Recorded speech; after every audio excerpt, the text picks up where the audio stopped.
Welcome everybody this evening to our Unpop Review Black History Month movie. And tonight is my pick. And as you can see right there, I've chosen One Night in Miami. This is the story of four of the biggest Black icons in the civil rights era and just biggest Black stars, entertainers of this time. One, Jim Brown, the greatest of all time, Muhammad Ali, the brother Malcolm X, and the phenomenal Sam Cooke come together on the evening of the championship fight won for the WBC by Muhammad Ali over Sonny Liston. And this movie takes us into just grown man conversation. We'll be right back here on Pop Review, One Night in Miami.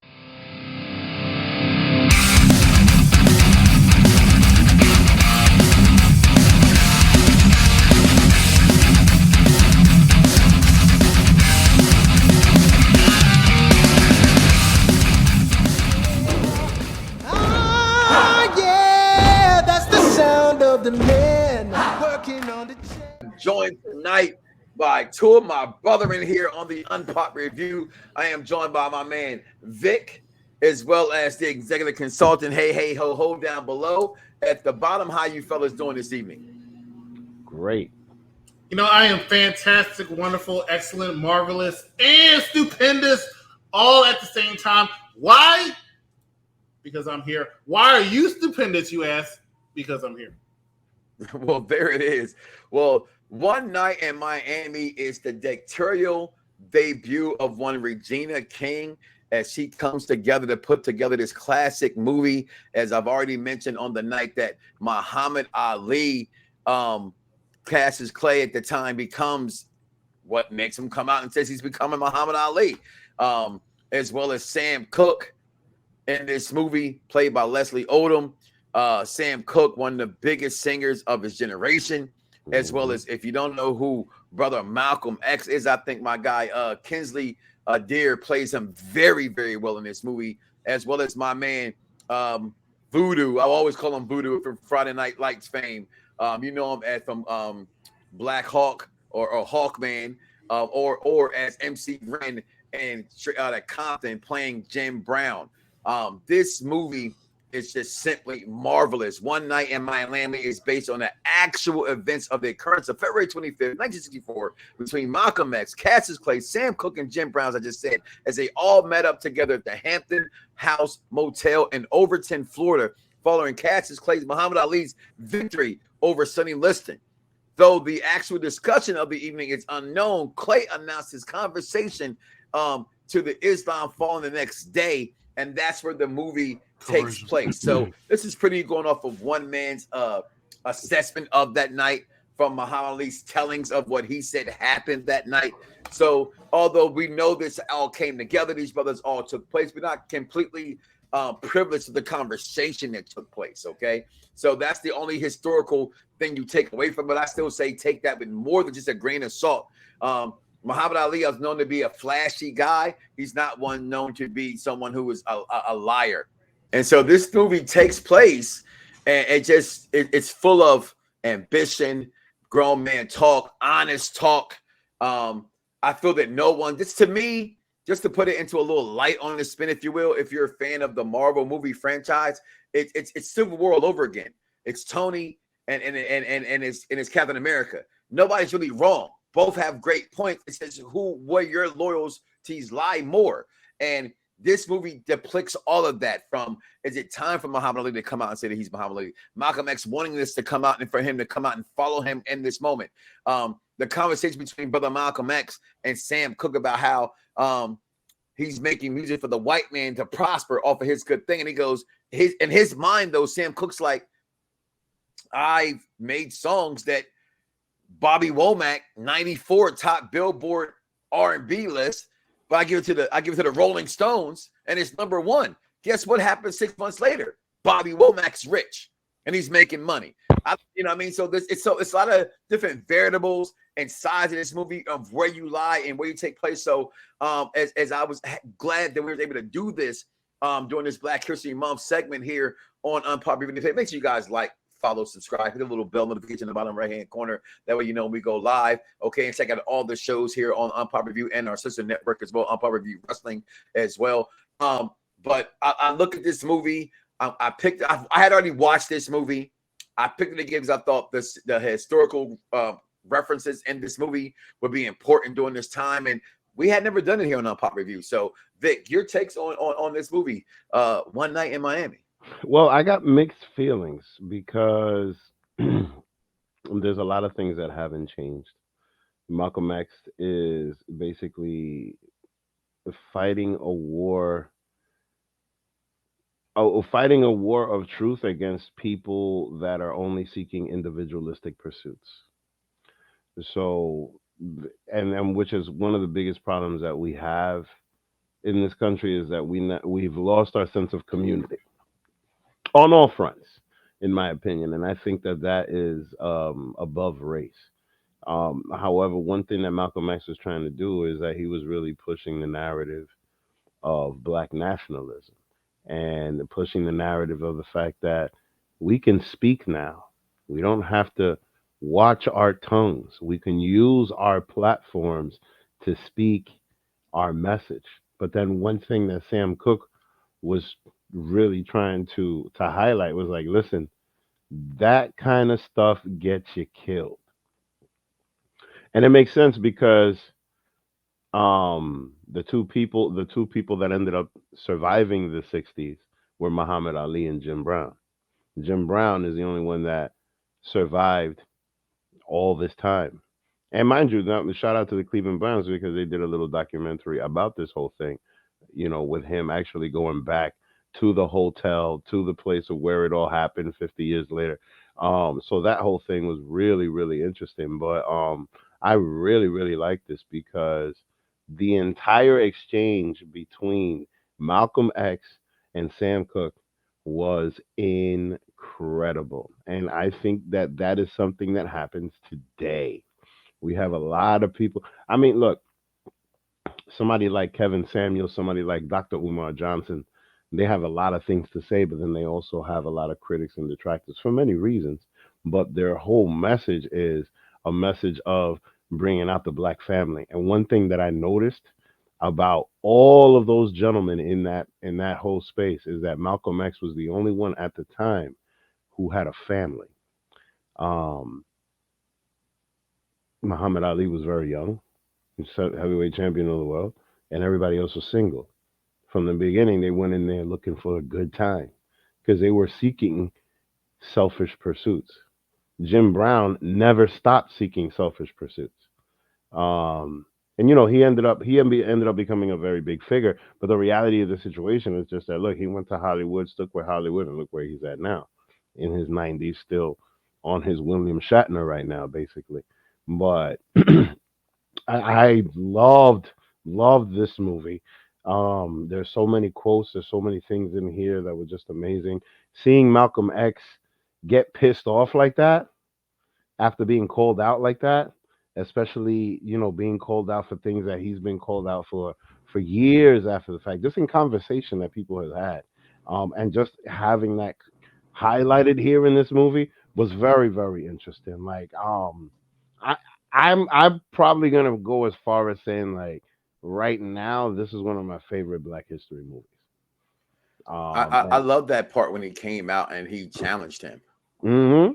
And he said, come on, he said that was a little harsh. He said, no, it's ain't harsh. He said, actually, I love that man. Mm-hmm. I'm saying this to him because he needs to know it. And like I said, this is that part of the movie where, again, Sam Cooke's not wrong.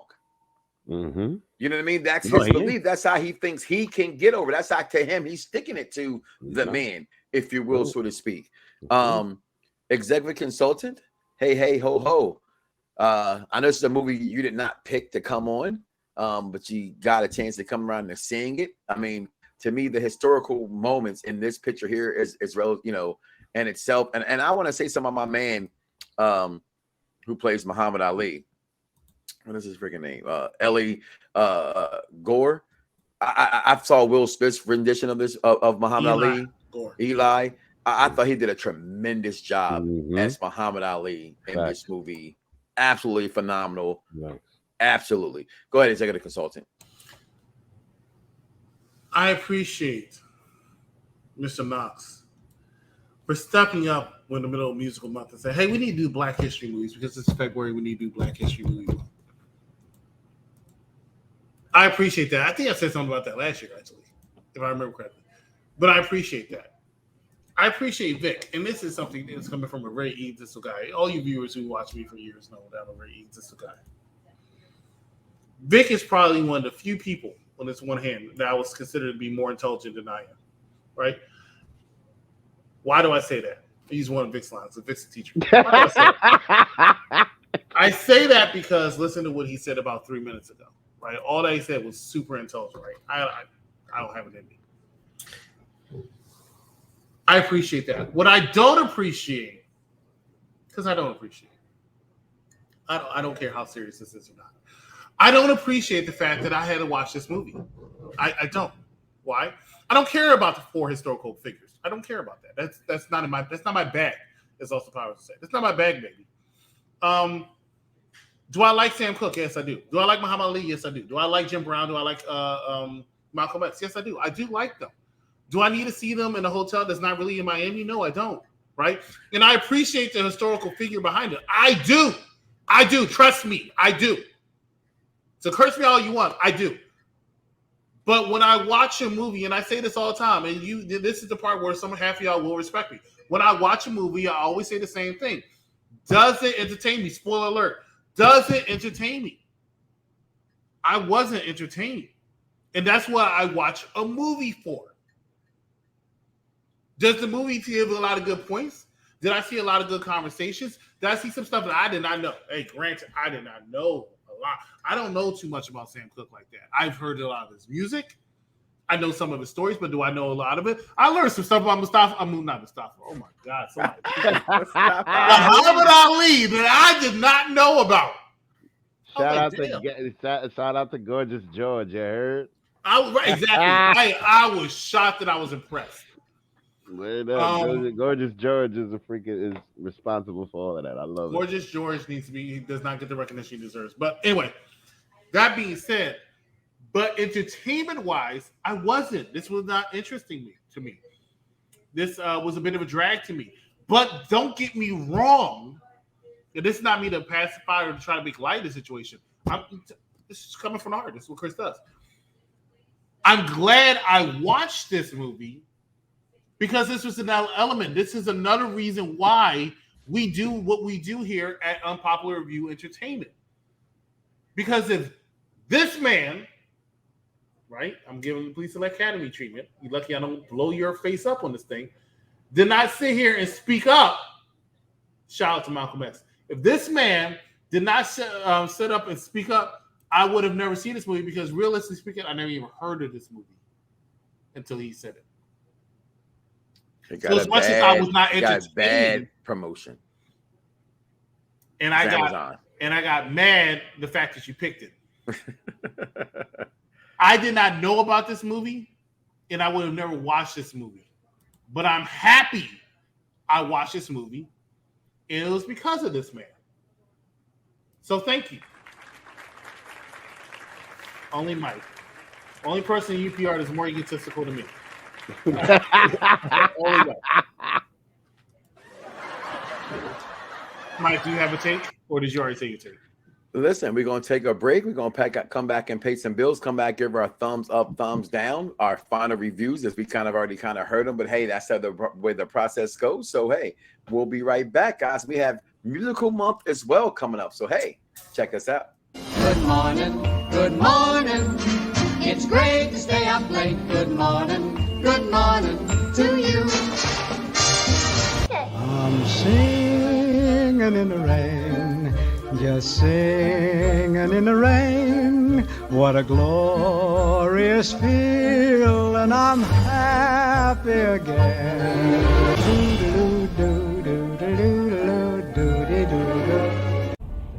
I've never trusted Klingons. And They say time is the fire in which we burn. We think that Soren has developed a weapon. A terrible weapon. Soren doesn't care about weapons or power. He just cares about getting back to the Nexus. It's a doorway. If you go, you're not gonna care about anything. Now you'll have to excuse me, Captain. I have an appointment with Eternity, and I don't want to be late. Well, at least we got blacks in Star Trek, but ain't nobody at black in Singing in the Rain. I bet you that maybe the cook, but that's about it. And you know what? One thing we'll say about Star Trek Generations, even though she dated white men, you're not going to get any more blacker than Whoopi Goldberg. Well, listen. Make sure you guys also follow out this Black History Month as we already have gone through with the team over here to my left. Mr. Vic and the One Shot crew had me on as we did One Shot Plus, which gave you 2 episodes of Static Shock, episode 1 and 2. Wow, you actually joined the cool kids. What are they called? As well for the Black History Month. No problem. Also, what y'all call yourselves? Team Baddies or something Team like that? Baddies. Then we got the Challenge Review Show. That just concluded with myself, Captain Shay, and sometimes we got our man Jack popping in there as well. And if you guys on Wednesdays love the Flash like I do, trust me, I watch all the seasons. Check out the recap show each and every week after the Flash goes off. Trio of Destiny. That's what they're called. The Trio of Destiny.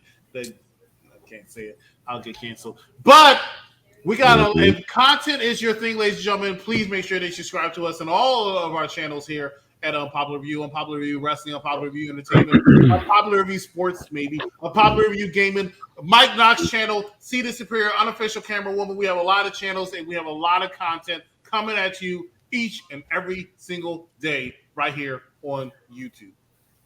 Vic, your final thoughts on this movie? Thumbs up, thumbs down. All right. Well, I got something to say. I got something to say. One thing that a lot of black people don't seem to realize is that a lot of the cultural exchange with Latinos is one-sided. And the reason why that is because we're here. So a lot of this information we don't get in the home. A lot of this stuff is stuff that gets discussed within the black community. And if Latinos care about it, is because we care about you. So when I see this kind of stuff, it's amazing to me because this is not the type of history that people learn to pass the immigration test. This type of history is the type of history that you come across when you give a shit. So because I give a shit, I love this fucking movie. Oh my God, I want to watch it again. This has so much, like, this speaks to the black people that raised me. You understand? The black people in my neighborhood that I learned from, that I became hood from, that, you know, I know all the black culture from. This speaks to them. All of the arguments about Malcolm versus Martin versus this and that, a lot of that speaks here in this movie. And it's definitely a thumbs up from my perspective because it's very educational. And the executive consultant, thumbs up, thumbs down. Extremely educational. I completely agree with you. And because I learned a lot from this movie. And stuff that I did not know from people I actually admire and I respect and I watch and I was entertained by it. As I said, I didn't know this movie came out. Shout out to Regina King. You did a very good job. Mm-hmm. You said Regina? You said Regina? Regina King. I usually pronounce things properly, Mr. Knox. Yeah, okay. That being said, though, everybody knows my criteria. Old criteria around this time last year was, is it better than the Batman? Guess what, ladies and gentlemen, it was better than the Batman. However, I did change it toward the end. Was I entertained? And unfortunately, I was not entertained. Therefore, this movie gets a thumbs down. And I guess I would have to be the bearer of the breaker of the up and the down. And let's be honest here, I picked the film. So automatically it's going to get a thumbs up for me. I didn't pick it because they gave it a thumbs up. I picked it for the reasons why executive consultant said. When I saw this movie, it's a low budgeted Amazon Prime film, came out on Amazon Prime. I saw the actors that were playing in the role. It was something I never knew that happened. It was something I thought, is that real? I looked up, even to this day, like I remember looking it up before when I first watched the film last year when it came out, but I wanted to look it up again to be correct about, was it, because a lot of controversy about, did this really happen? And come to find out this really did happen. There's that real historical picture of Malcolm X taking that picture of Cassius Clay down there. And the fight was in Miami. So it was about the one night in Miami, although the conversation takes place in Florida. So it does fit the title. And then it goes with what Vic said as well, as these are things growing up. You knew these guys. You knew Sam Cooke. You knew Muhammad Ali. You knew Malcolm X. You knew Jim Brown. These were pillars in the Black community in some way or another, even to the part in the beginning of the movie where they introduce you individually to who they are. And Jim Brown's talking and he's talking to a former guy and everything's great. And he goes, well, you move in furniture. Let me just, let me help you out with it. He said, we don't let UConn in the house. And he didn't say UConn. You know what I mean? And they let you know they're in no matter what they look like. It's Kanye West, the gospel according to Kanye West. No matter what you do, you're still going to be in a coupe. So this movie spoke volumes to that. Well, Malcolm X and Sam Cooke, such a great conversation. Even the conversation between Jim Brown and how his money went. Muhammad Ali wanting to take a sip, wanting to kind of hang out, but also wanting to be serious about what he was doing at a very young age. And this movie was entertaining on so many levels because of the historical references in this movie. Change gonna come. This movie lets you believe that Malcolm conversation with him about having something for your own, and it's said to inspired that song. How can this not be entertaining? And again, entertaining is like looks in the eyes of the beholder. What's beautiful to you? What entertains you? I've come to learn, as I like to broaden my horizon when it comes to this thing we call entertainment, is there's always room for Jello. Bill Murray, Ghostbusters, 1984. Facts. Okay. It's different. You have to look at different things and find having something that you've never seen, never heard about. It can be entertaining. I can watch Malcolm X 3.5 hour long movie quite often because it's entertaining to me. Okay. As opposed to I cannot probably watch Hobbs and Shaw because it's just not the same kind of validity to the story. So thumbs up for me. I loved it. Thank you for giving me the opportunity, guys, to bring this up to Black History Month, as we are predominantly a color culture here on Unpop Review Entertainment, across mass different varieties of culture here. So I'm glad we're able to do this movie, guys. With that being said, I had to say, he took it from earlier. We're going to get out of here, y'all. Thanks. Peace. Watch us again next time. Black History Month movie. What's up next? I don't know. It might be Meteor Man. It might be Meteor Man. It might be On the Bus. Hell, it might be Bad Hair. Hopefully not. But we out here, y'all. Peace.